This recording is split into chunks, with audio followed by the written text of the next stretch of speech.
Si on parle de communication non violente, c'est qu'il y a une communication violente basée sur des jugements de valeur. Comment faire alors en évaluation? Dans notre culture, on a l'habitude de pointer les erreurs, ce qui ne va pas, ce qui n'est pas terminé, ce qui est mal fait. Aujourd'hui, dans les programmes, on nous parle d'évaluation positive, c'est-à-dire qu'on va pointer les réussites et on va voir ce que l'élève sait faire plutôt que ce qu'il ne sait pas encore faire. Donc si je prends une production d'élèves de fin de CP, je peux faire le point sur ce qu'il a appris à faire pendant son année.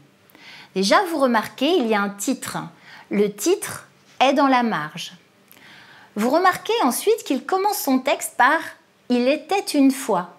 Il a donc compris la notion de récit, de narration, et il commence à mettre en place une structure.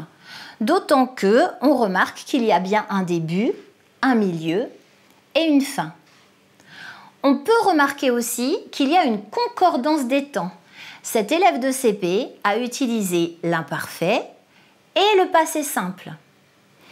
Alors certes, ce n'est pas écrit correctement et je pourrais aller encore plus loin sur ce que l'élève a réussi à faire en parlant de la graphie, en parlant des mots-outils qui sont écrits correctement.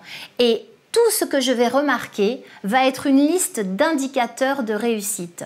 Ainsi, je ne lui dirai pas « c'est bien », je lui dirai « tu as réussi à ». Et même avant de lui dire, on pourrait faire la liste ensemble pour que lui-même puisse me dire « regarde, j'ai réussi à ».